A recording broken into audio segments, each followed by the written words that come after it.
सोचो जरा, आप एक एनआरआई हो, इंडियन म्यूचुअल फंड्स में इन्वेस्ट किया था, 1,35,00,000 का कैपिटल गेन बनाया और खुशी से झूम रहे हो। लेकिन फिर एक दिन इनकम टैक्स का नोटिस आता है और आपसे कहा जाता है कि इस प्रॉफिट का एक बड़ा हिस्सा टैक्स के रूप में देना पड़ेगा। आप क्या करोगे? ऐसे केसेस में यूजुअली लोग पैनिक कर जाते हैं, लेकिन ये कहानी कुछ अलग थी। एक रिसेंट रूलिंग के अकॉर्डिंग कुछ एनआरआईज के लिए म्यूचुअल फंड के प्रॉफिट्स पर इंडिया में बिल्कुल भी टैक्स नहीं लगेगा, और ये सब पॉसिबल हुआ है एक एग्रीमेंट की वजह से, India Singapore double taxation avoidance agreement DTAA। तो चलिए समझते हैं ये कैसे हुआ, क्या ये सभी एनआरआईज के लिए गुड न्यूज़ है और आप इस अपॉर्चुनिटी का बेनिफिट कैसे ले सकते हो। इस पूरी कहानी की शुरुआत हुई मिस अनुष्का संजय शाह के केस से। वो एक सिंगापुर बेस्ड एनआरआई हैं और उन्होंने इंडियन म्यूचुअल फंड से 1.35 करोड़ रुपीस का शॉर्ट टर्म कैपिटल गेन कमाया। केस करते वक्त मिस शाह का कहना यह था कि मैं सिंगापुर की टैक्स रेजिडेंट हूं, तो मेरे गेन्स पर इंडिया में टैक्स नहीं लगता। मेरे कैपिटल गेन्स पर टैक्स करने का अधिकार सिंगापुर गवर्नमेंट को है, क्योंकि मैं सिंगापुर की रहवासी, सिंगापुर की रेजिडेंट हूं। अब इस पर इनकम टैक्स डिपार्टमेंट ने आर्ग्यू किया कि म्यूचुअल फंड्स भी शेयर्स के बराबर हैं और शेयर्स पर टैक्स इंडिया में नहीं लगता है, इसीलिए म्यूचुअल फंड्स पर भी इंडिया में टैक्स देना पड़ेगा। यानी टैक्स डिपार्टमेंट का लॉजिक था म्यूचुअल फंड्स माने शेयर्स और इसीलिए टैक्सेबल अंडर इंडियन लॉ। लेकिन यहां पे ट्विस्ट आया। इनकम टैक्स एपेलेट ट्राइब्यूनल यानी ITAT ने इनकम टैक्स डिपार्टमेंट के आर्ग्यूमेंट को सीधे रिजेक्ट कर दिया। उन्होंने ने क्लियर रूलिंग दी कि म्यूचुअल फंड्स कंपनीज ये शेयर्स नहीं होती, ये तो लीगली ट्रस्ट होती हैं। म्यूचुअल फंड के सारे वर्डिंग पढ़ी और उन्होंने ये नोटिस किया कि कहीं पर भी शेयर्स शब्द तो डॉक्यूमेंट्स में यूज भी नहीं हुआ है। बस क्योंकि ये ट्रस्ट हैं, इसलिए mutual funds are not equal to shares, ना इंडियन लॉ के हिसाब से, ना इंडिया सिंगापुर DTAA के अंडर। यानी जब mutual funds are not equal to shares, तो double taxation avoidance agreement DTAA के अंडर इस म्यूचुअल फंड पर हुए कैपिटल गेन्स पर कोई टैक्स नहीं लगता, एटलीस्ट उन एनआरआईज के लिए जो सिंगापुर टैक्स रेजिडेंट्स हैं। और इस केस के साथ ही मिस शाह अपना पूरा 1.35 करोड़ प्रॉफिट टैक्स फ्री ले गई इंडिया से, और सिंगापुर में ऐसे कैपिटल गेन्स पर तो जीरो टैक्स है। इसका मतलब वहां सिंगापुर में भी टैक्स देना नहीं है, और जो इंडियन टैक्स उन्होंने बचाया उसका अप्रोक्सीमेट वैल्यू बनता है बेस 0.5 लाख रुपीस। 20 लाख रुपए का टैक्स बचा दिया। अब बात करते हैं DTA की, जो सुनने में बोरिंग लगता है लेकिन काफी पावरफुल कॉन्सेप्ट है। DTA का फुल फॉर्म है डबल टैक्सेशन अवॉइडेंस एग्रीमेंट। ये एक ट्रीटी होती है दो कंट्रीज के बीच, ताकि एक ही इनकम पर दो बार टैक्स ना लगे।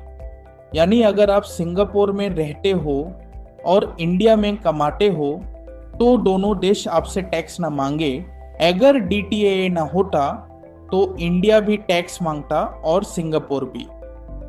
लेकिन DTAA के कारण ये क्लियर हो गया कि टैक्स सिर्फ रेजिडेंट कंट्री यानी सिंगापुर में लगेगा, और सिंगापुर में कैपिटल गेन्स पर टैक्स है ही नहीं।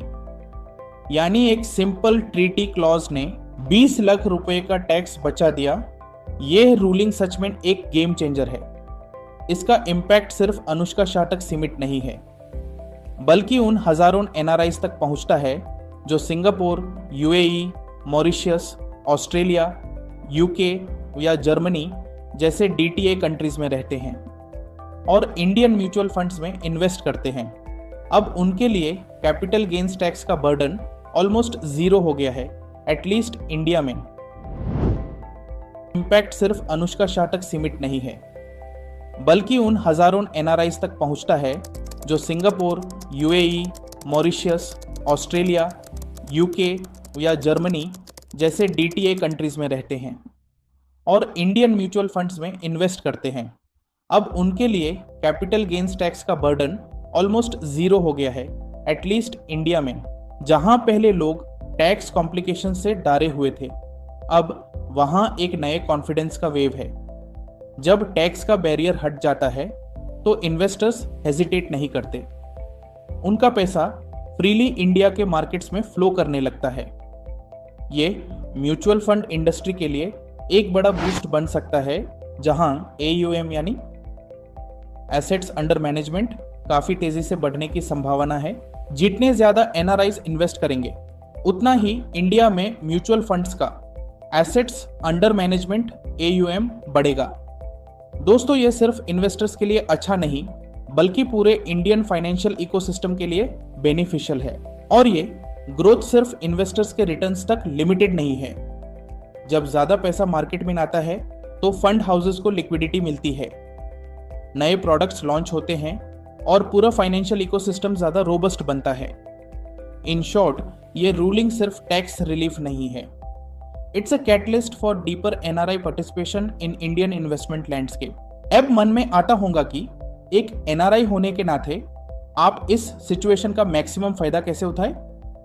अगर आप एक NRI हैं और म्यूचुअल फंड्स में इन्वेस्ट कर रहे हैं तो कुछ इंपॉर्टेंट स्टेप्स हैं जो आपको लेने चाहिए। सबसे पहले आपको अपने रेजिडेंट कंट्री का valid tax residency certificate TRC लेना होगा। यह डॉक्यूमेंट प्रूव करता है कि आप सच में उस कंट्री के टैक्स रेजिडेंट हो।